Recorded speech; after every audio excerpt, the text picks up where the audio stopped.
Assalamualaikum warahmatullahi wabarakatuh. Masih di 91,3 FM Radio Gelora Sanggam, radionya Urang Balangan. Frekuensi musik dan informatif.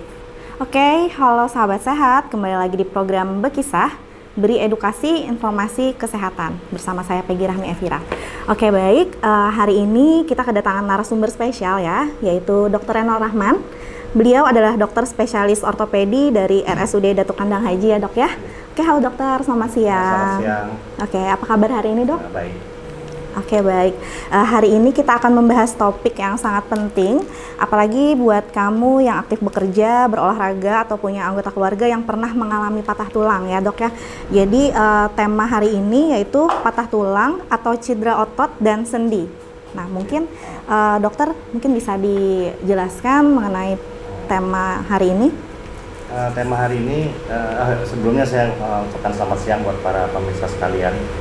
Saya Dr. Renal Rahman, spesialis ortopedi traumatologi Rumah Sakit Datuk Kandang Haji Balangan. Bidang saya bidang ortopedi itu meliputi tentang tulang, sendi, otot, dan jaringan yang mensupport anggota gerak. Jadi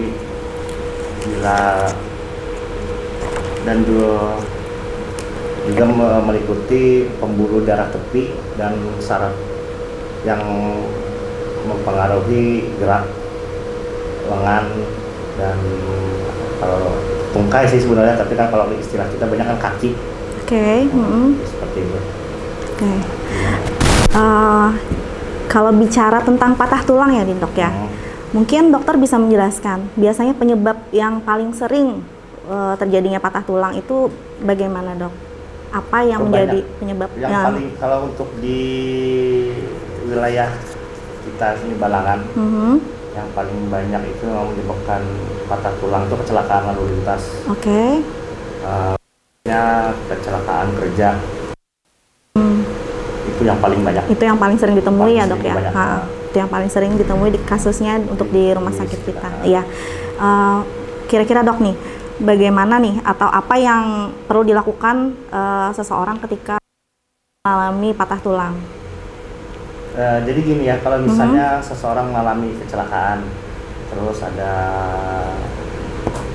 keluhan nyeri, bengkak, atau perubahan bentuk di daerah lengan atau daerah tungkai atau tangan kaki, itu segera aja periksakan dulu ke rumah sakit.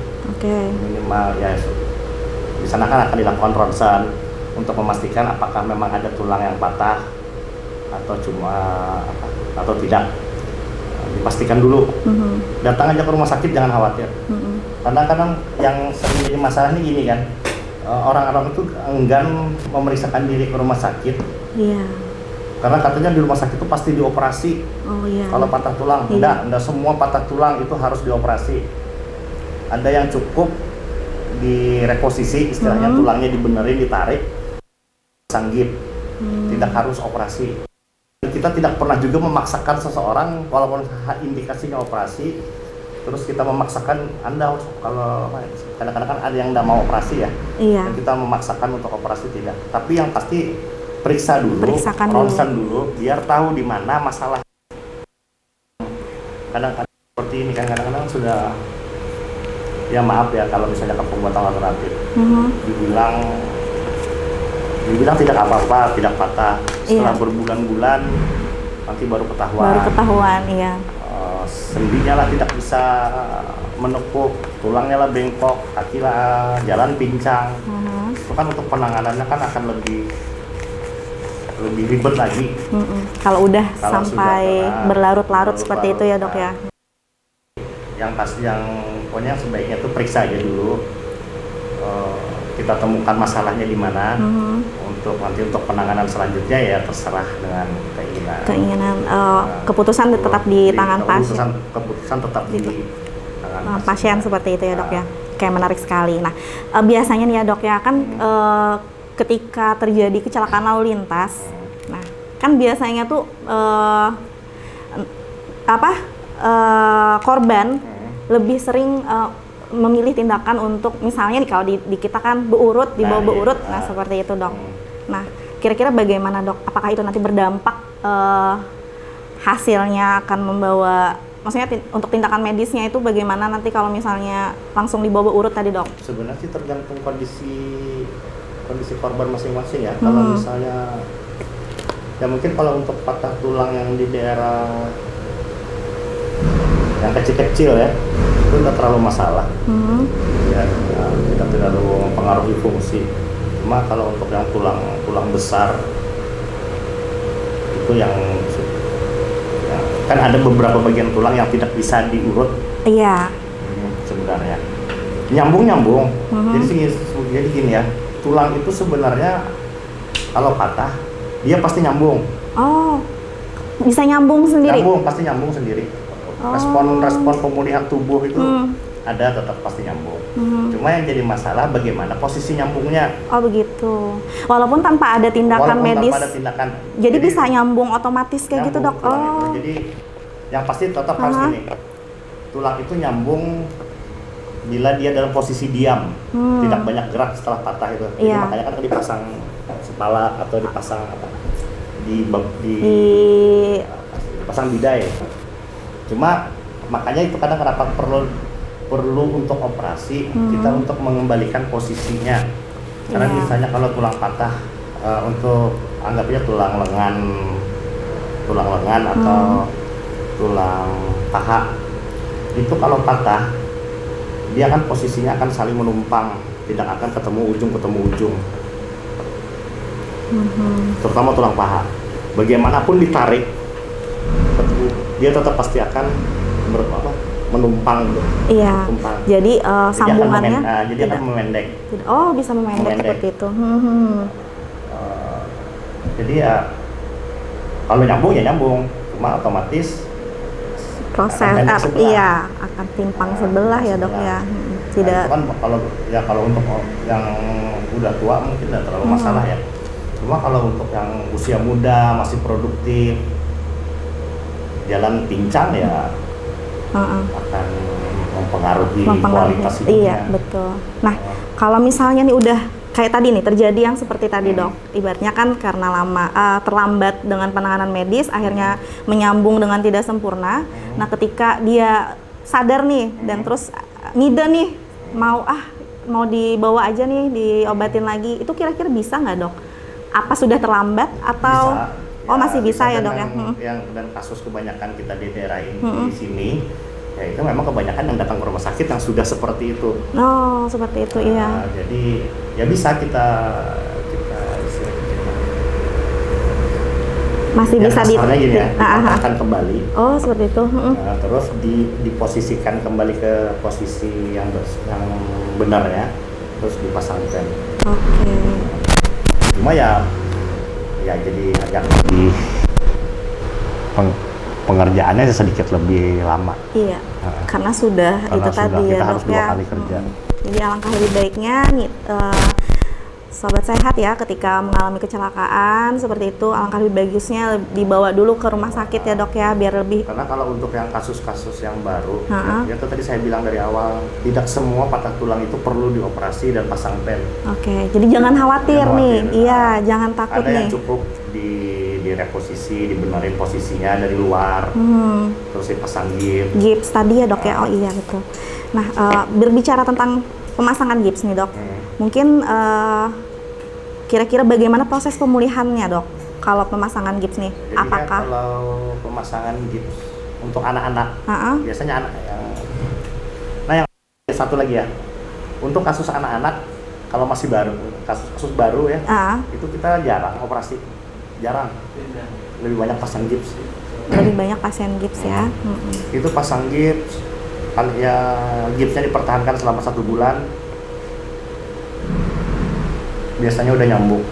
Oh bisa? Oh, karena mungkin tulang rawan nggak sih dok? Ya, karena tulang anak-anak. Tulang rawan, oh iya. 1 bulan pasang gips. Udah dibuka gipsnya, terus setelah dilepas latihan gerak. Karena namanya 1 bulan dibungkus di gips ya, kan kaku. Jadi beda ya dok ya, pemasangan gips sama operasi gitu, beda ya. Okay. Coba ini, kita tetap mengerjakannya di kamar operasi.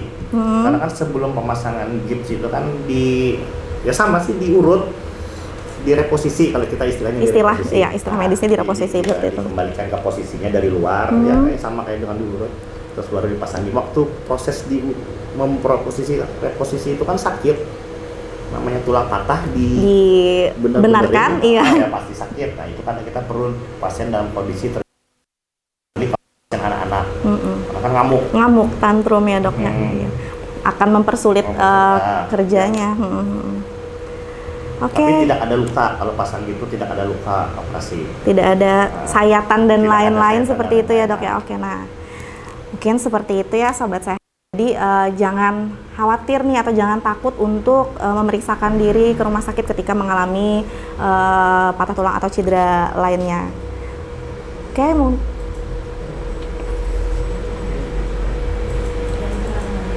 Oke, stay tune, jangan kemana-mana, tetap di 91,3 FM Radio Gelora, radionya Urang Balangan.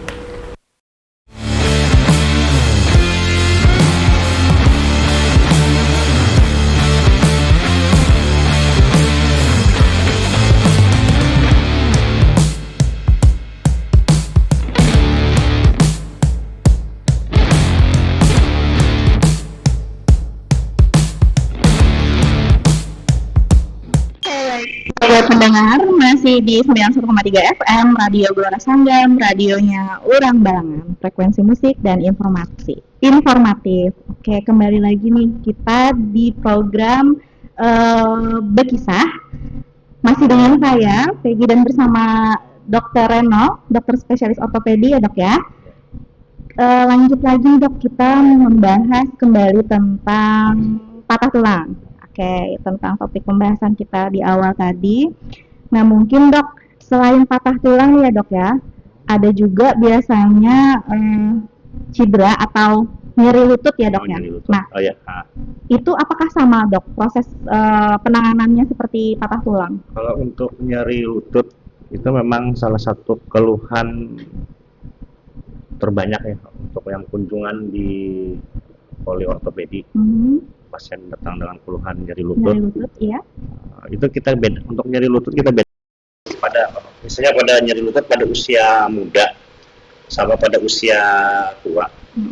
Kalau usia muda itu lebih banyak karena trauma, misalnya cedera pada saat olahraga, kecelakaan lalu lintas. Itu kalau untuk untuk usia tua, karena itu karena lebih banyak yang penyebabnya untuk proses degeneratif, ya, penuaan. Okay. Berpengaruh ya dok ya? Pengaruh. Jadi kayak gini, terus kita ke yang usia muda dulu ya. Iya. Kalau usia muda itu karena trauma ya, itu jadi kan lutut sendi itu kan sendi itu kan tidak cuma sekedar tulang, dia tulang, ada pembungkus sendi, terus ada ligamen itu kayak urat lah. Itu lapisan-lapisannya lutut nih yang ada di lutut ya.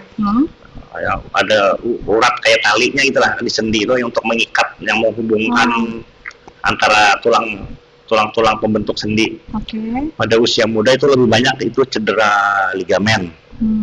Apalagi itu yang pasti tahu lah, apalagi yang hobinya atau suka bermain sepak bola pasti ngerti lah soal cedera ligamen. Itu yang paling banyak, itu yang kejadiannya. Terus kalau yang kecelakaan lalu lintas juga ada yang menyebabkan cedera ligamen tadi ya dok ya. Itu kan penanganannya bervariasi ya, tergantung derajat cederanya. Itu dari sampai cuma cukup dibalut apa istilahnya ya, kesleo. Itu istilahnya kesleo. Cuma sekedar yang sampai derajatnya kesleo sampai yang ligamennya putus. Nah, itu kan beda-beda. Kalau kesleo, untuk kesleo aja yang gampang ya. Untuk pertolongan pertamanya tuh kita biasanya harus diistirahatkan, terus dibalut dengan pembalut elastik gitu. Terus kayak perban bukan yang kayak kain coklat. Elastis. Betul, itu kayak melar gitu ya. Terus kompres dingin. Nah, ingat ya, kompres dingin. bukan dikasih yang hangat-hangat. Iya. Kadang kalau misalnya kita memar atau kayak cedera sedikit tuh pasti kayak dikompres air hangat aja. Ternyata apalagi ya memang sih kan kadang-kadang obat apa yang dikasih apa ya, ramu-ramuan. Iya. Itu jangan, itu pasti akan tambah bengkak. Oke. Jadi kalau penanganan pertama kalau untuk keseleo itu kompres dingin. Kompres dingin. Mungkin pakai es batu, boleh es batu dibungkus, dibungkus kain atau handuk, jadi baru dikompreskan ke itunya ya, ke bagiannya. Karena kalau itu kan keseleo itu kan pasti ada pembuluh darah yang cedera di dalam. Kalau diberi yang hangat, pembuluh darah yang robek itu akan melebar, perdarahan akan lebih banyak. Makanya kadang-kadang makin tambah biru katanya. Makin tambah biru kalau dikompres dengan air hangat. Makanya, seperti itu ya sobat pendengar, jangan salah mengambil tindakan dengan mengompres air. Terus untuk keseleo lagi tadi apa tadi? Dikompres, kompres dingin, istirahat, balut elastik. Terus kalau misalnya pas tidur itu ditinggikan, diganjal. Bagian yang sakit lebih tinggi. Oh, seperti itu. Harus lebih tinggi dari badan lah. Badan untuk mengurangi bengkak.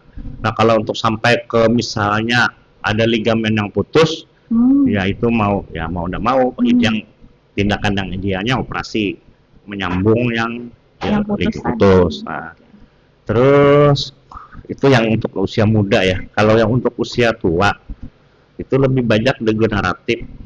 Kalau awam misalnya rematik. Jadi permukaan sendi lutut itu kan sebenarnya dia licin ya, namanya kayak engsel kan, dia kan perlu gerakannya harus licin.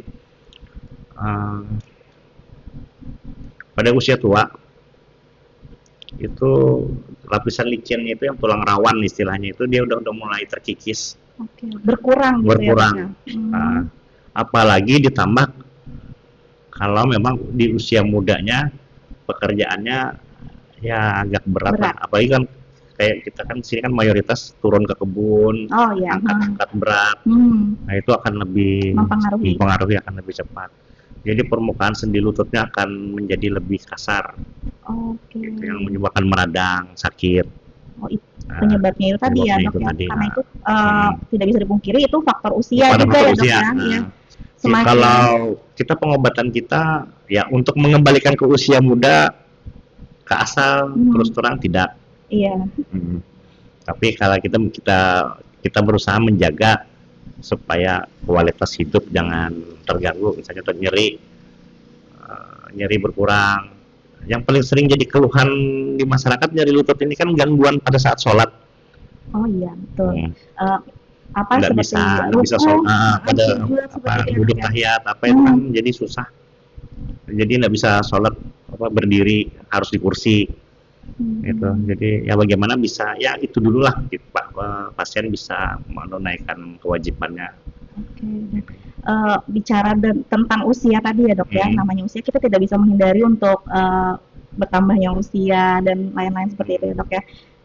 Tipsnya nih, dok, untuk para kaum muda biar masa tuanya bisa produktif seperti itu, kira-kira bagaimana nih tips yang harus dijalankan? Olahraga ya tetap pertama olahraga. Itu kan itu memperkuat otot-otot paha, betis. Itu jadi berat badan itu tidak ditumpukan di sendi aja, turut dibantu di mana, di otot ikut menopang. Cuma olahraganya juga harus dipilih. Nggak sembarangan olahraga. Karena kan ada olahraga yang membebani sendi. Iya. Seperti bulu tangkis, sepak bola, apalagi futsal. Berarti itu. Jadi kalau kira-kira ingat umur aja kira-kira kalau sudah umur 30 atau hampir 40, ya olahraganya bisa dirubah. Berarti untuk aktivitas seperti olahraga yang tersebutkan tadi bisa dibatasi seperti itu ya, ganti sepeda, sepeda, berenang, jogging masih aman. Masih aman ya, dok. Nah itu terkait olahraga. Terus kalau untuk yang perempuan Zumba ya, yang sering banyak loncat-loncat. Iya, Zumba. Nah itu ya kira-kira kalau sudah usia 30-40 ya diganti lah. Diganti ya, dok? Karena banyak keluhannya ya itu tadi yang Karena itu aktivitasnya lumayan aktif sih, ya. Loncat-loncat, membebani sendi lutut. Oke. Nah, berarti tidak bisa juga nih dok salah pilih olahraga, maksudnya nggak sembarang seperti itu ya dok ya. Nah, itu terkait olahraga. Kalau tentang makanan atau apa gitu dok, maksudnya ada tips atau bagaimana? Yang pasti tetap ya ajaran dulu tuh ya 4 sehat 5 sempurna. Oke. Itu tetap harus dipenuhi. Dan ya satu lagi ya yang sering jadi anggapan di masyarakat luas ya. Setiap ada nyeri sendi itu pasti gara-gara asam urat. Oh iya betul, asam urat. Kalau nyeri-nyeri aja, nggak usah jauh-jauh sih dok. Orang tua saya nih, ayah saya, kalau nyeri nih asam urat naik nih katanya. Padahal kan belum ada. Terus kalau asam urat jangan makan sayur yang hijau-hijau. Iya, itu sering asumsi masyarakat seperti itu. Oh ternyata bukan seperti itu ya dok ya. Jadi asam urat itu pertama memang kalau misalnya memang ada asam, pastikan dulu memang ada asam urat. Oke, dicek dulu nih, pastikan periksa dulu darah dulu, periksa lab dulu ya. Di darah. Karena dari sekian jarang loh memang asam urat tinggi itu sebenarnya. Jadi pastikan dulu, periksa darah dulu, misalnya bisa ke poli penyakit dalam, periksa dulu periksa darah, benerin apa memang kadar asam urat darahnya memang tinggi.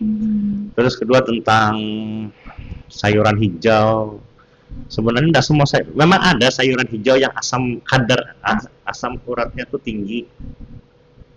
Cuma ini asam urat itu pertama kan di metabolisme di tubuh, jadi dihasilkan oleh tubuh sendiri. Itu biasanya bermasalah kalau misalnya ada masalah di ginjal atau apa. Terus ada yang asupan dari luar, itu asam urat itu yang dari nabati, dari tumbuhan, sama dari hewani. Kalau dari nabati itu yang paling banyak itu kalau nggak salah bayam, sama kacang-kacangan.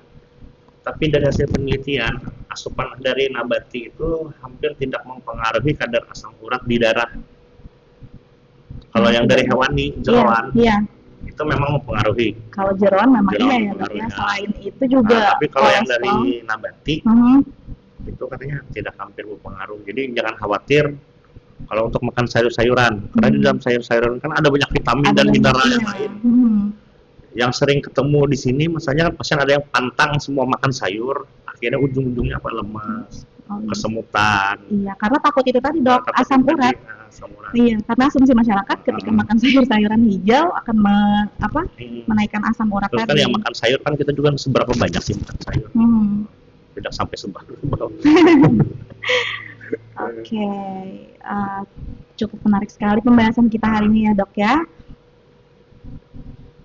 Oke, untuk sobat pendengar jangan kemana-mana, kita akan segera kembali tetap di Radio Gelora Sanggam 91,3 FM, radionya Urang Balang.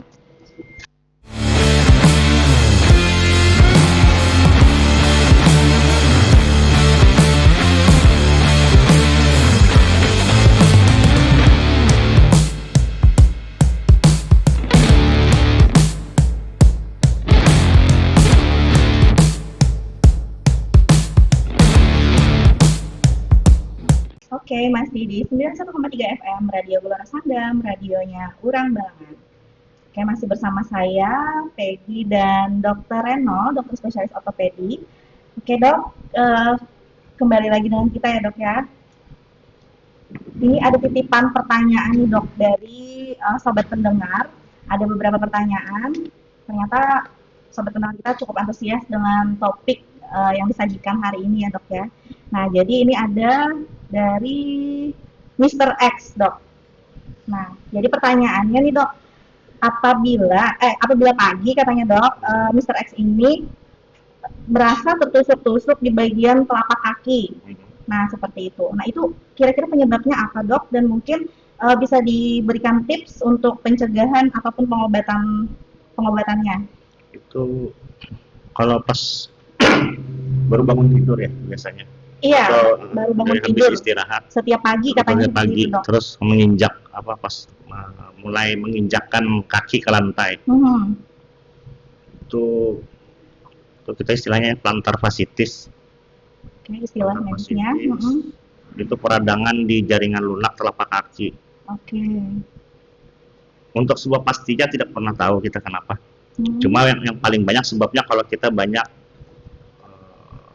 kerjaan kita sehari-hari itu banyak jalan, Oh, akibat terus aktivitas fisik yang banyak banyak jalan, berjalan seperti itu ya dok ya. alas alas kaki yang Kaki. keras, Oke, alas kaki yang keras juga alas kaki yang mempengaruhi. keras itu Oke. mempengaruhi. Untuk tindakan biasanya ya pengobatannya sih simptomatik, cuma membuat nyeri apa, obat mengurangi nyeri. Cuma kalau untuk langsung ke penyebabnya karena penyebabnya tidak jelas, ya itu jadi kita cuma paling modifikasi telapak kaki lah, apa sol Soal sepatu. sepatu, oke. Jadi kita cari sol sepatu yang lunak, Empuk ya dok ya. Nah, terus kalau misalnya di rumah biasakan pakai sendal. Apalagi Tidak. yang keramik atau Yang keramik itu apa? itu mempengaruhi ya dok. Mempengaruhi. Itu. Oke. Ya itu aja sih yang Nah, kalau untuk plantar fasciitis gitu. Kalau mengganggu ya kita beri obat-obat anti nyeri sama anti radang. Oke, seperti itu ya. Semoga Mr. X masih mendengarkan penjelasan dari Dokter Reno tentang keluhan yang Mr. X rasakan. Nah, seperti itu. Tapi kalau bicara tentang nyeri telapak kaki tadi dok, itu gejala rematik juga bisa nggak sih dok dikategorikan sebagai bukan. Bukan. Kalau untuk yang tadi itu yang untuk nyeri di daerah telapak kaki itu nggak ada hubungan. Nggak ada hubungannya dok. Oke, seperti itu ya Mr. X ya. Mungkin lebih diperhatikan nanti untuk pemilihan alas kakinya biar ya yang empuk-empuk tadi kata dokter.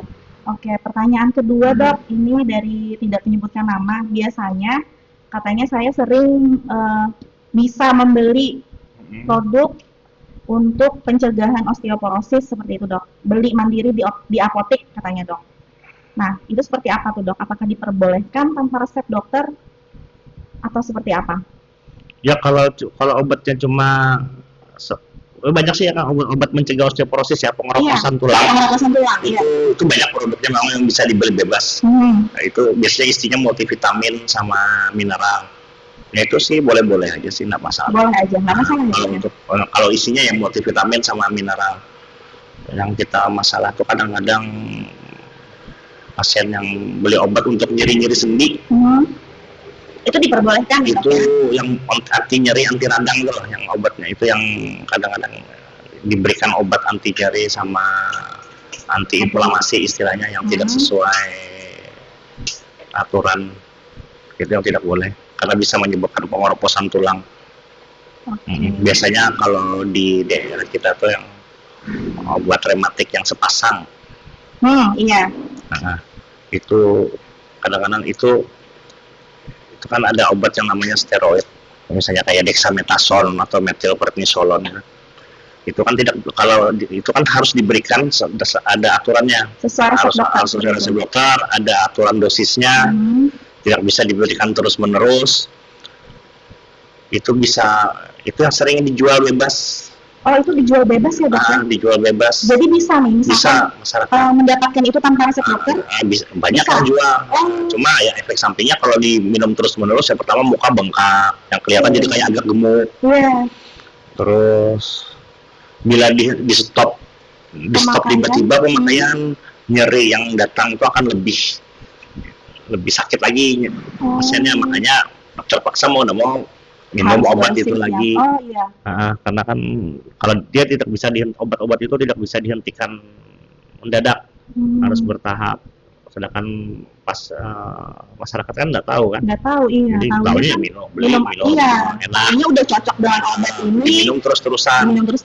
Kemudian membeli dengan bebas. Karena dijual memang tanpa resep dokter pun bisa didapatkan ya dok ya. Akhirnya masalahnya macam. Pertama yang paling sering kelihatan yang mukanya bengkak. Kalau dibilang gemuk kan. Iya, padahal itu efek dari minuman obat yang terus itu nanti bisa keropos tulang, gangguan ginjal, kencing manis. Waduh. Pilihannya banyak masalahnya setelah itu. Iya. Wah, nggak bisa dianggap remeh ya. Hati-hati juga nih dalam pemilihan atau pembelian obat bebas itu hati-hati. Oke. Karena efek sampingnya lumayan mengerikan. Tapi kalau untuk yang osteoporosis kan pengeroposan tulang. Ya harus diingat ini paling banyak nih pada wanita. Wah. Karena berkaitan dengan hormonal ya.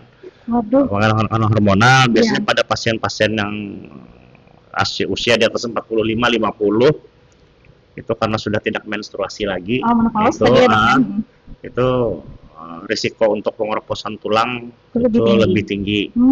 Makanya suplemen ya biasakan minum susu dari sekarang lah, minum susu. Kalau bisa ada rezeki, ada kemampuan untuk beli ya, beli suplemen kalsium di apotek, macam-macam kan bentuknya, dari macam-macam juga harganya. Harus aware nih dok, karena udah menginjak kepala 30 nih, berarti harus aware dengan ya memang sih kalau untuk sebenarnya sih, kalau untuk minum susu sih yang paling simpel ya, itu ya sebenarnya memang harusnya dibudayakan sejak anak-anak, sejak dini ya. Sejak anak-anak. Karena kan tubuh itu dalam metabolismenya kan dia selalu perlu kalsium. Kalau dia makanan kita sehari-hari kurang kalsium, dia akan mengambil dari tulang. Nah, itu yang apabila kekurangan kalsium tadi ya dok. Makanya dia dijaga asupan kalsium tiap hari itu. Oke, kembali lagi dengan minum susu tadi dok. Ini saya tertarik sekali karena saya juga aware nih kayak gitu dok. Itu nanti berpengaruh nggak sih dok, susu osteoporosis tadi dengan biasanya kan kalau minum susu tuh mindset kita pasti tambah gemuk kayak gitu kan dok. Itu kan banyak kan susu yang low rendah, kalau rendah lemak, rendah kalori itu bisa. Jadi nggak apa-apa, aman aja ya. Aman aja. Oke. Yang sebenarnya kan yang jadi gemuk itu kan gulanya. Gula. Oke, ada satu pertanyaan lagi nih dari sobat pendengar dok. Jadi katanya dia ini adalah pasien dengan diagnosa OA, kemudian nyeri sendi, OA lutut. Nah mungkin dijelaskan nih dok, biar sobat pendengar mengerti juga apa itu OA dan seperti apa mungkin pencegahannya atau tipsnya untuk dengan kondisi OA tadi dok. Ya berarti kita kembali ke nyeri lutut tadi ya, pada nyeri lutut yang degeneratif. Biasanya pada usia 40 hampir 40 ke atas lah. Itu nyeri lutut karena sudah ada lapisan luar sendi lutut itu yang sudah mulai berkurang, terkikis. Nah itu dia kalau istilah medisnya itu osteoartritis. Oh beda lagi nih sama osteoporosis. Beda lagi. Oh beda. Osteoartritis. Osteoartritis itu nanti ya penanganannya sesuai derajatnya ya. Kalau masih jadi OA ini ada derajatnya seperti itu dok. Oke. Kalau masih yang ringan, tahap awal itu biasanya ya obat-obatan anti nyeri, modifikasi gaya hidup ya tadi. Modifikasi gaya hidup tadi ya macam-macam, olahraganya diubah, konsumsi kalsium dan lain-lain tadi ya dok ya. Kalau yang paling susah nih kalau kadang-kadang tempat kerja nih, kalau naik turun tangga itu naik turun tangga. Kalau bisa sih, ya kalau bisa dirubah di bawah jaspet. Terus olahraga untuk memperkuat paha, cuma yang dipilih olahraga yang jangan membebani sendi. Karena naik turun tangga tadi bebannya ke sendi ya dok ya. Bebannya ke sendi apalagi pas turun. Iya. Itu kan 5 kali tumpuan, itu kan beban yang ditanggung sendi itu kan 5 kali berat badan. Oke, seperti itu ya sobat pendengar. Apalagi nih ya dok ya kira-kira.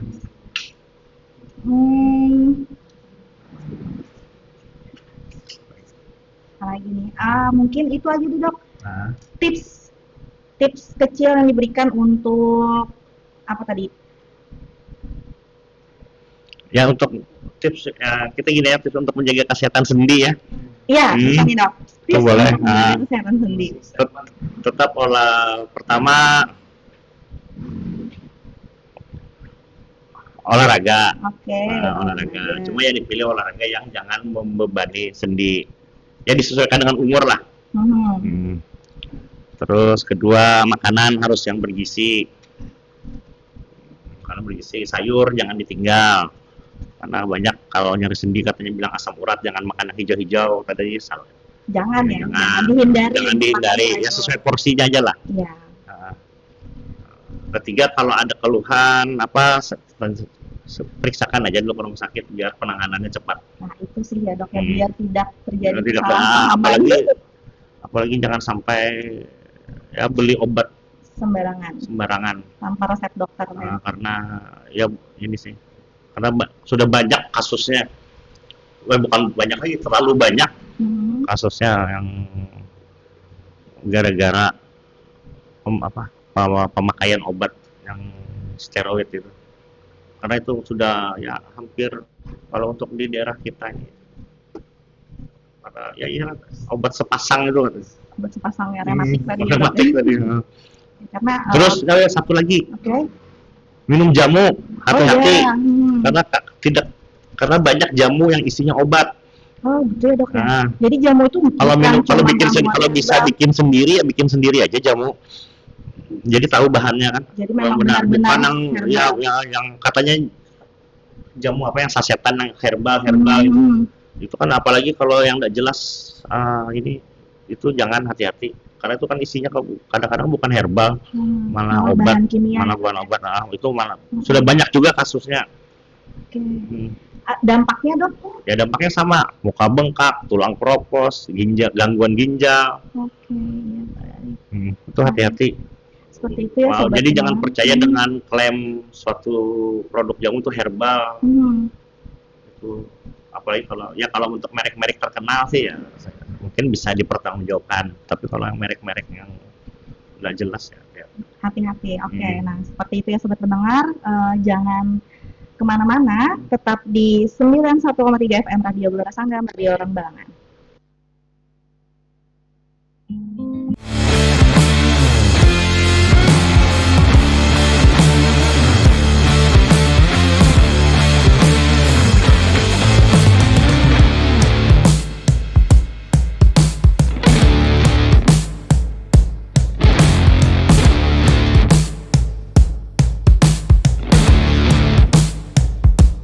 Baik, masih di 91,3 FM Radio Gelora Sanggam, radionya Orang Balangan. Masih bersama saya Peggy dan Dr. Reno, dokter spesialis ortopedi. Oke, tidak terasa ya sobat pendengar, kita udah ada di segmen terakhir nih dok. Udah nggak berasa 1 jam lebih kita menemani sobat pendengar. Mungkin untuk di segmen terakhir nih dok, sebelum kita mengakhiri talk show kita hari ini, mungkin ada pesan untuk para pendengar agar tetap bisa menjaga kesehatan tulang dan sendi mereka. Ya seperti yang saya katakan tadi ya, kalau misalnya pertama, kalau Anda mengalami kecelakaan, yang pertama untuk yang kecelakaan dulu deh ya, ada mengalami kecelakaan, terus misalnya ada keluhan nyeri atau luka atau kelainan bentuk di tulang atau di sendi, segera aja periksakan ke rumah sakit. Nah, jadi ya periksa dulu, kita periksa di ronsen dulu, dilihat apakah ada masalah patah tulang atau apa istilahnya, dislokasi itu, terlimbah. Terlimbah ya. Kita dilihat dulu. Jadi bisa segera untuk penanganan, bisa segera kita tangani, tidak sampai yang berlarut-larut. Karena kayaknya ini satu lagi yang terlimbah. Paling banyak tuh yang terlimbah sendi bahu. Nah itu kenapa tuh dok? Misalnya pada jatuh, pada pasien yang jatuh terus sendi bahunya lepas. Sampai lepas dok ya? Sampai lepas. Nah itu satu lagi itu yang banyak kejadian. Itu kalau di rumah sakit kita, kalau pasiennya baru ya mungkin masih dalam 1, 2, 3 hari, itu penanganannya cukup ditarik. Tapi kalau cuma sayangnya yang paling banyak datang ke rumah sakit itu setelah berbulan-bulan. Iya, seperti dokter ceritakan di awal tadi ya dok ya. Jadi yang kelimbah itu kalau pasiennya sudah dalam kondisi terbius, yang mengembalikannya dalam beberapa menit kembali pak. Itu kalau baru sebentar aja mengembalikannya posisinya itu. Tapi kalau sudah lama, mau operasi, dibuka 3 jam lebih kerjainnya. Nah, jadi yang pekerjaan mudah jadi sulit. Itu. Jadi jangan takut lah kalau untuk periksa ke rumah sakit, periksa aja dulu. Ya kalau urusannya nanti misalnya mau pengobatan ke lain atau apa ya terserah pasiennya. Nah, kita tidak mau memaksakan, tapi yang pasti tahu masalahnya, sudah tahu masalahnya di mana. Terus ya tetap jaga kondisi, olahraga, makanan bergizi, Nggak perlu. Kalau misalnya sebenarnya kalau untuk kita ada ahli gizi juga di rumah sakit. Kalau misalnya takut misalnya tak mau pantang soal mau misalnya ada penyakit lain yang perlu pantangan makanan apa ya, bisa konsultasi ke gizi ahli gizi di rumah sakit. Jangan langsung main pantang aja. Semua sayur-sayuran di stop. Jangan. Karena itu akan mempengaruhi ke otot, saraf, sendi. Oke. Ada lagi dok kira-kira yang mau disampaikan untuk sobat itu aja sih dulu. Cuma ya hati-hati dalam berkendara.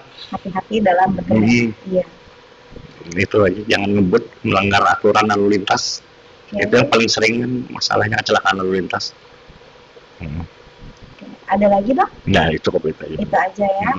Oke, terima kasih banyak Dr. Reno atas waktunya hari ini. Semoga informasi ini bisa menambah wawasan kita semua tentang pentingnya perawatan dan pemulihan cedera tulang maupun otot, seperti itu ya dok ya. Baiklah sobat pendengar, jangan lupa untuk tetap jaga kesehatan, keselamatan dalam beraktivitas. Sampai jumpa di program berkisah berikutnya. Assalamualaikum warahmatullahi wabarakatuh.